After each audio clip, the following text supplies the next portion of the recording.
So I wish this had an option that would let you know when it stopped recording because I'm trying it again.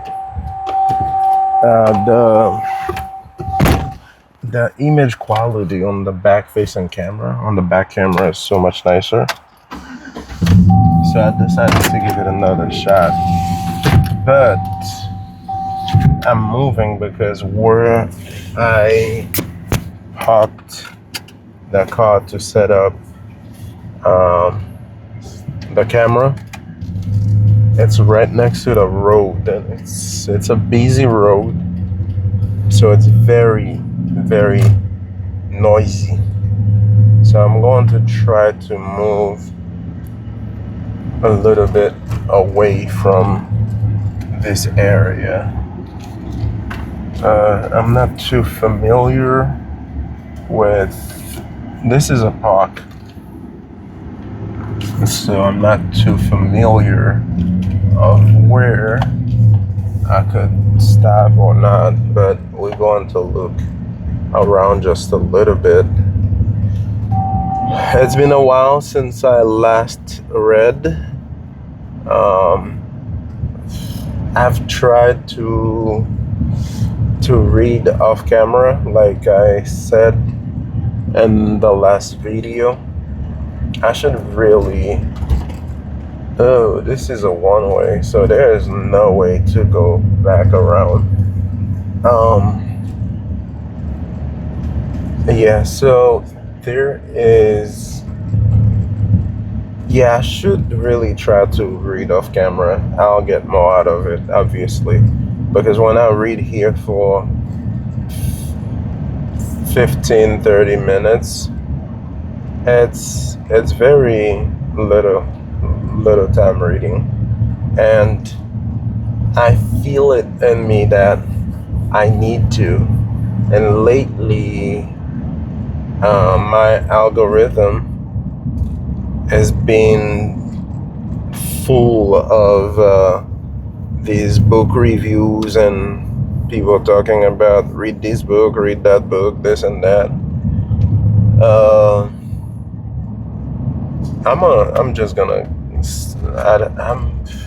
I want to stop here, but I don't want to be approached by anyone. So I prefer. Oh, here I can park here. Yes. Okay. Sweet. I can park here. Hopefully, no one comes here and bother me.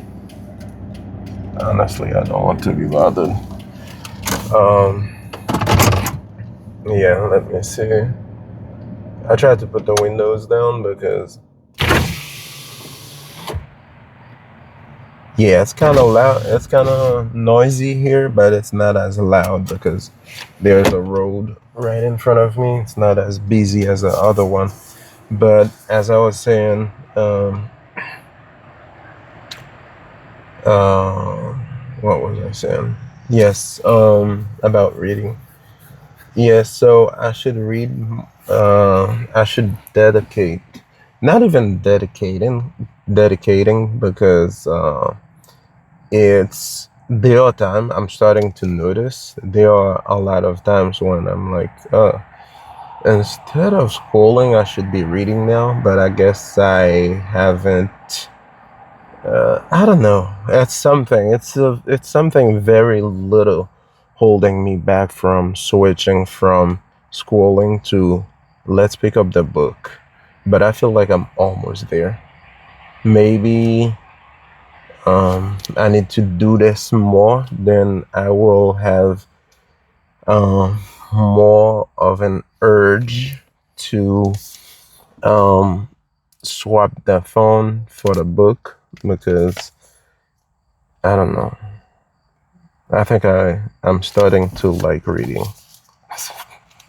I think it's too early to say that, but I don't know. I'm starting to like it. Oh, I'm starting to like what it does. Maybe not so much of the reading, but more of the result. And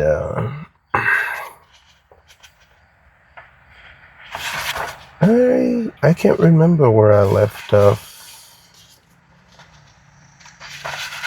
No, it was in this section. It is hot. I think it was here because, yeah, it was here. So, okay, let's go.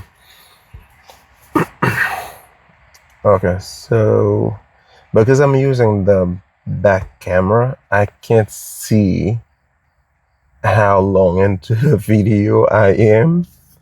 So I think I started at 17 minutes after the hour. So we are probably, hopefully there's no mosquitoes here. We are probably 10 minutes in, I'm guessing. It's hard to use the back camera, although it's very nice. It has very nice image, but it's pretty much being, I don't know, yeah, it's like driving blind or driving at night with no headlights on.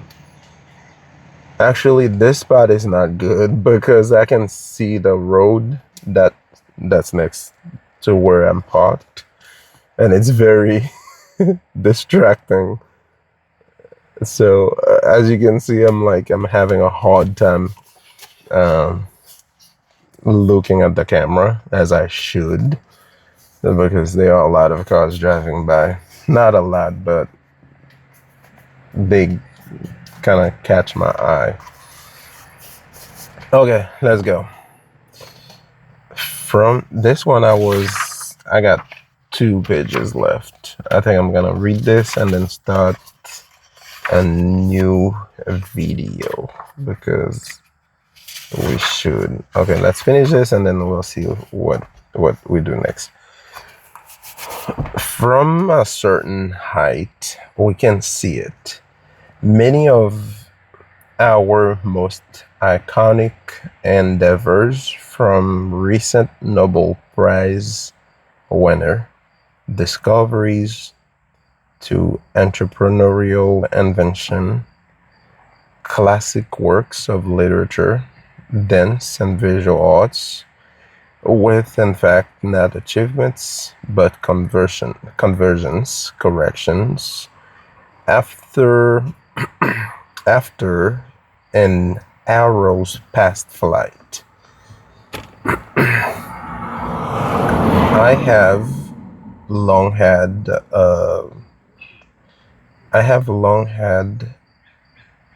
a magpie curiosity about how we become. As an only child, we lived in my imagination. I would delve into the life stories of my elders, my contemporaries, historic innovators, creators, and inventors, and those at the peak of their powers today. People whose lives are like mine, but at the same time vastly different from my own. I couldn't escape one observation. Many of the things most would avoid, these individuals had turned into irreplicable advantage. I still remember the shudder when I sensed a knowing as sure as fact that I might only truly become my fullest self if I explored and stayed open to moving through daunting terrain. You see, there's no way for me to tell if the camera is still recording now, but I'm going to keep reading. I have been thinking of this for much of my life, though it only occurred to me when I was midway through writing this book. It happened when I went to Cambridge and walked into a downsloped room on Harvard's campus as Bill Fitzsimmons, the long-standing dean of admission, told us, an audience of alumni, that he had been expelled from high school for truancy. I remember I read this because I had to look up truancy. You see, that's why I need to start marking the. Did I read the whole thing? Okay, let's finish it anyway. Practice make perfect. I had fallen in the wrong crowd and started skipping school. He had to work to apply to another high school in the neighboring town. It gave him a sort of resilience, he said, and something he thinks is critical for life itself. I remember your application, the dean said to me when I went to greet him after the panel. He said it again as if he were sure, as he looked at my name tag with my Harvard College alumni. He grinned and pursed his lips as if surprisingly suppressing a thought. Perhaps he didn't want to disclose what he had recalled, and I had forgotten a memory long suppressed. I had written my college application essay about the importance and the advantage of failures, my own, as I perceived them at age 18, and in general, as a matter of course. I stood there and remembered how I had hidden the essay from my parents and my college advisor, knowing full well that it was classified as high risk.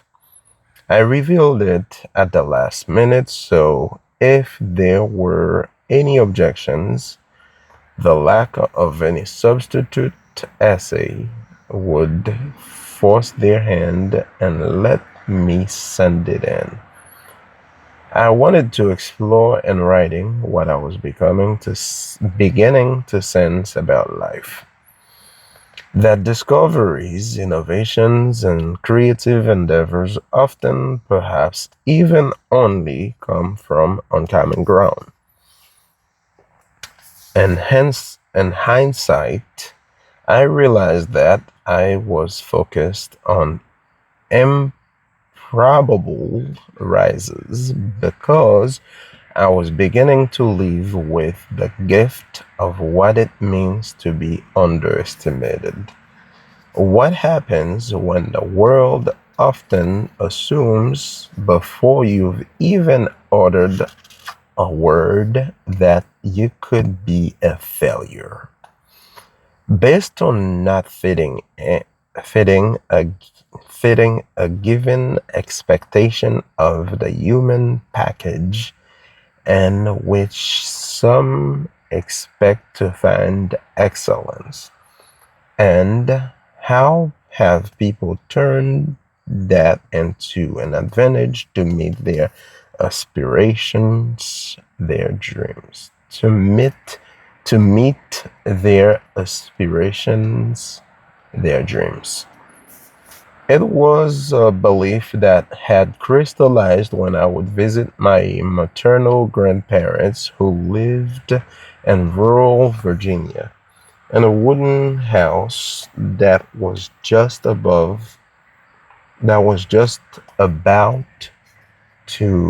about ready to sink into the earth. All that was holding it together, it seemed, was their will and handyman's attempt. Life for my late grandfather, Shadrach, and grandmother Blanche, when I was at their house, centered around three rooms. The kitchen, filled with all sorts of food I didn't, I prayed they didn't eat. The dining room and the living room, where we did all the things you were supposed to do in the dining room. Un uniting, uniting, uniting them all was a pass-through chamber where my grandfather would paint his multi-hued. Ooh, what is that word? Where's my pen? I gotta mark this one. Multi-hued. I feel like multi-hued is um multi-hued. It's like gift, like your talent. I don't know. That's a good one to remember. I saw a video on IG the other day. Like I said at the beginning of the video, I shaved my head last night and it's itchy for whatever reason. That's too much info, but anyway. The person was talking about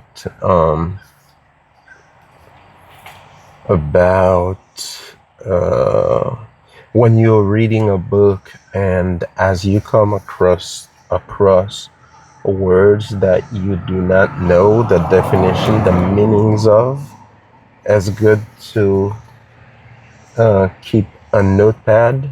I will have a notepad next time I read again. I need it.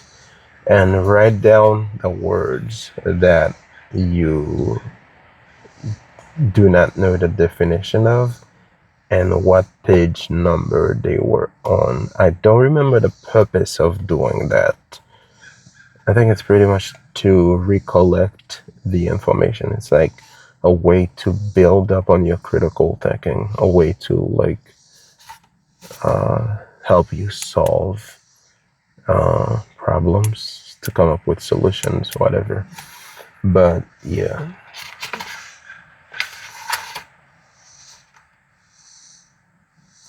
Let's read that again. Uniting them all was a pass-through chamber where my grandfather would paint his multi-hued world of characters, both human and divine, both human and divine. He was a night, a janitor by night, a jazz musician always, and a painter on the weekends. But at the dining table, he would show that he had conjured. The dining room was a place for showing dreams, and his dreams were shaped by hardship. The reality of what he didn't want helped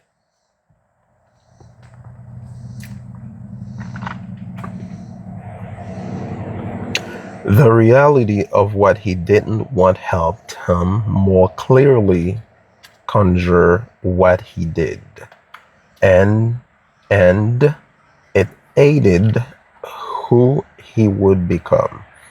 Above all, I would not have written this book without his example.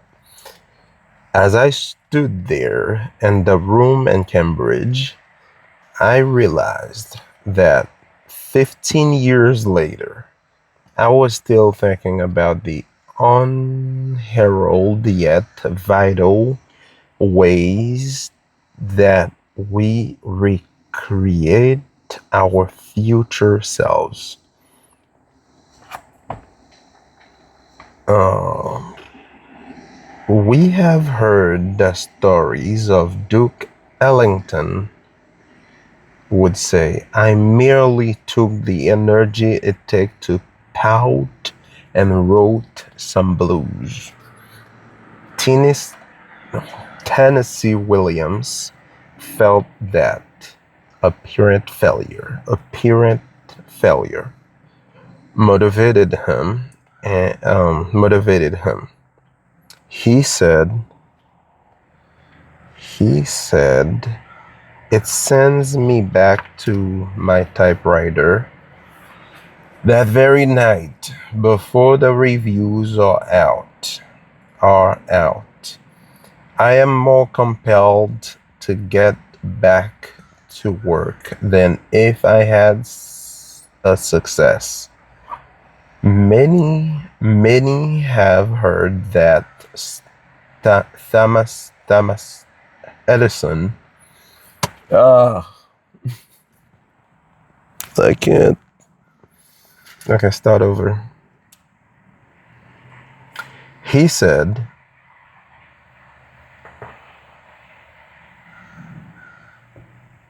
he said it. He said it. Sends me back.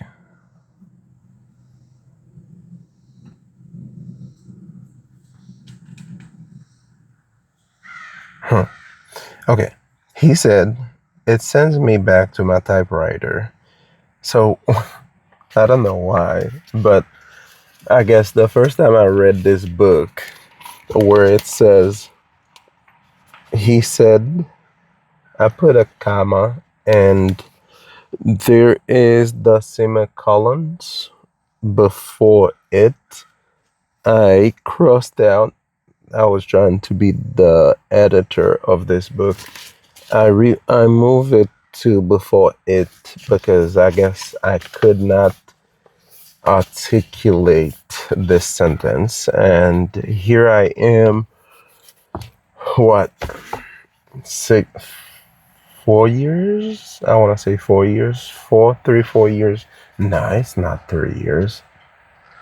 No, 2012, 2013, whatever, how many years later, I still can't articulate it. So let's try to read it again. He said it, according to the reading of this, he said it, sends me back to my typewriter that very night, before the reviews are out. I am more compelled to get back to work than if I had success. That's the reading, but the way I moved the semicolons and put a comma, it would go like, he said, it sends me back to my typewriter that very night. I don't know which one is correct, but let's keep on reading, because if I knew how to write a book, I would be reading my own book. I'm getting hot, but it's hot out here. Let's keep going. Where were we? Many have heard that Thomas Edison told his assistant, incredulous at his assistant, incredulous. I know what that word means. I think I know, but I want to be sure. Incredule.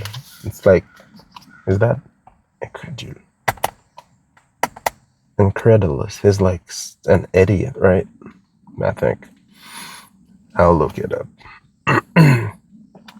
Incredulous at the inventor's perseverance through jillions of aborted attempts to create an incandescent light bulb. I have not failed. I've just found 10,000 ways that won't work. Only one look is enough. Only one look is enough.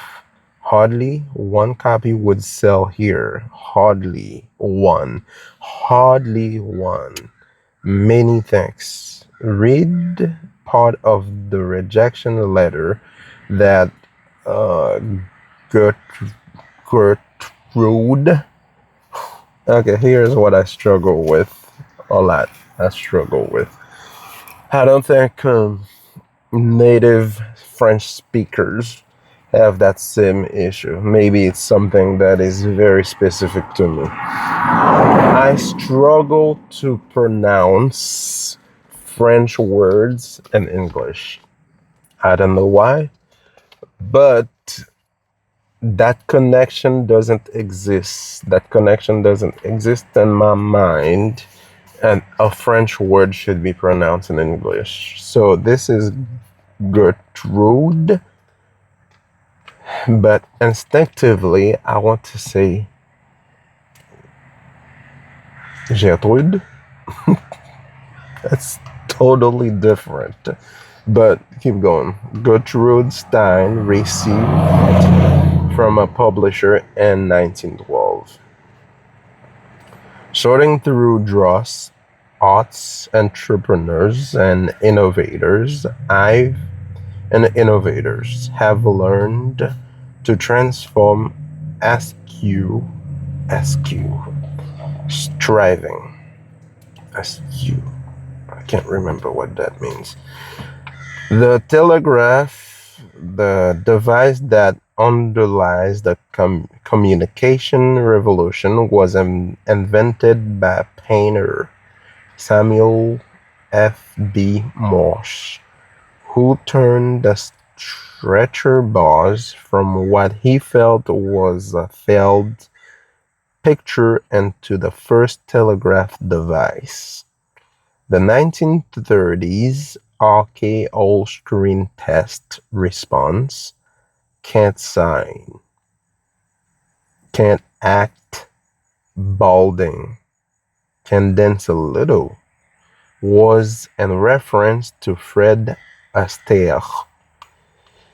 We hear more stories from commencement speakers, from J.K. Rowling to Steve Jobs to Oprah Winfrey, who moved past bromides. I'm not sure how to pronounce this, but I will say bromides for now, to tell the audience of the uncommon means through which they came to live to the heights of their capacity. Yet the anecdotes of advantages gleaned from moments of potential failures are often considered cliché or insights applicable to some, not lived out by all. This book is about advantages that come from the improbable ground of creative endeavor, brilliant inventions and human feats that have come from labor, an endeavor that offers the world a gift from the maker's soul, involve a path aided by the possibility of setbacks and the inestimable gains that experience can provide. Some could say that what we call work often does not. Work is what we do by the hour. Arthur Lewis Hyde argues. Ouch. Okay.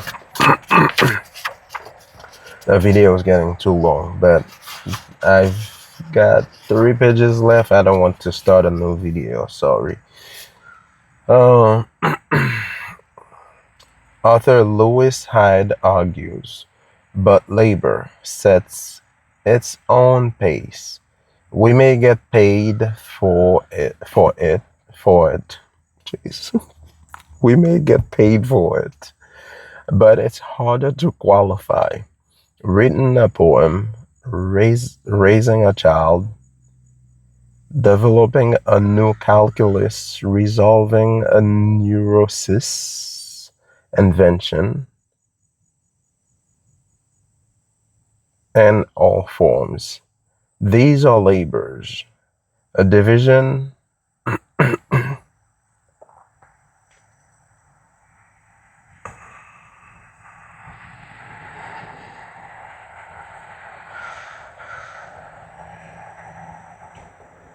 a division line often positions creativity, innovation, and discoveries as a separate, even elite category of human endeavor. Choosing to live out. I can't focus because there's a car at. So this is a T intersection, right? He just pulled in a little bit, but to me, it looks like he's in the middle. He made a left turn to come toward me, and it looks like he's in the middle of the street. I'm like, is his car broken down in the middle of the road and there are cars coming up and down the road? I'm like, he's gonna get T-boned at that T intersection. Get it? But he's not. He's out of the way. Perception is not reality. So let's keep going. Let's keep going. I need to go. I need to go. But I need to finish this though. A division line often positions creativity, innovation, and discoveries as a separate, even elite category of human endeavor, chosen, lived out by a few. Yet our stories challenge this separation. If we each have the capacity to convert the excruciating into an advantage, it is because this creative process is crucial for path making of all kinds. What we gain by looking at mastery, invention, and achievement is the value of otherwise ignored ideas, the power of surrender, the propulsion of the near when, the critical role of play in achieving innovation, and the importance of grit and creative practice. This book rarely uses the word failure, though it is at the heart of its subject. The word failure is imperfect. Once we begin to transform it, it ceases to be that any longer. The the term is always slipping off the edges of our vision, not simply because it is hard to see without wincing, but because once we are ready to talk about it, we often call the event something else, a learning experience, a trial, a reinvention, no longer the static concept of failure. The word was, after all, not designed for us, but to assess credit worthiness in the 19th century, a term for bankruptcy, a seeming dead end forced to fit human worth. Perhaps a 19th century synonym comes closer: blankness, a poetic term for the whipping clean that this experience can provide. It hints 2 at the limitlessness that often comes next. Trying to find a precise word to describe the dynamic is fleeting, like attempting to locate Frank, Frank, Frank, Francium. What is Francium? It's like a natural, what is natural element? I guess I don't know. Francium. I gotta look that up. It's funny when I like a lot of these words I still can't pronounce today. I guess when I read the book back in 2012, 2013, I still did not know the definition of them. That's how much I did not do my homework. But we'll get there. An alkali metal measured but never isolated in any weighted quantity or seen in any way that the eye can detect. I just remember I had 57 minutes of recording space remaining on the phone. So if I have passed 57 minutes of recording, so I'm not recording anymore. We have literally just this page, and that's it. So let's finish strong. I'm hot. Measured but never isolated in any weighted quantity or seen in a way that the eye can detect. One of the most unstable, enigmatic elements of the earth. No one knows what it looks like. No one knows what it looks like in an appreciable form, but there is scattered through. But there it is scattered throughout ours and the earth's crust. Many of us have a similar sense that these implausible rises must be possible, but the stories tend to stay strewn. Ooh, I have no idea what that means, but we'll look it up. Throughout our life, strewn, cool. Never coalescing into a single, never coalescing. Okay, that's another one. And I highlighted it too the first time I read it, so we need to look it up. And to a single dynamic concept, as it is an archer's target panic. As it is with an archer's target panic.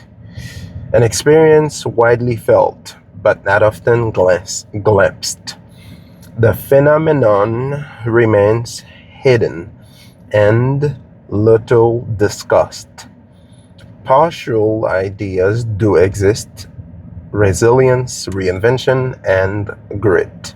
But there's no one word to describe the passing yet vital constant truth that just when it looks like winter, it is spring. Okay. These chapters from the biography of an idea that exists without a current definition. When we don't have a word for an inherently fleeting idea, we speak about it differently, if at all. There are all sorts of generative circumstances, flaps, folds, wipeouts, and the hiccups, yet the dynamism it inspires is internal, personal, and often invisible.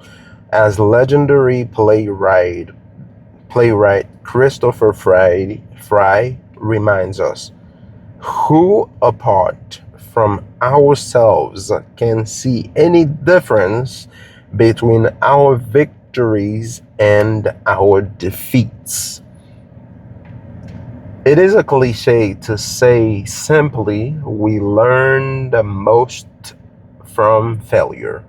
It is also not exactly true. Transformation comes from how we choose to speak about it and the context of story, whether self-stated or aloud. This is the last paragraph-ish. On that cold day in May, I watched the Columbia Archers and saw why errorless learning do not lead to certain wins. Some archers spend months practicing rhythmic breathing to release the arrow at the rests between their heartbeats. Miming the motion? Is it miming or miming? I have no idea. The motions, training their bodies to have impeccable bone alignment and scapular motion. They start by using just their hand and an elastic bend at very close range on a target with an extremely large face. Their aim has to be nearly flawless before they can move to the target further and further back. Yet, triumph means dealing with the archer's paradox, handling what lies out of your control, wind, weather, and the inevitable unpredictable movement in life. Hitting gold means learning to account for the curve embedded in our aim. This book is not an okay. What is this? Let's try again. Ariane's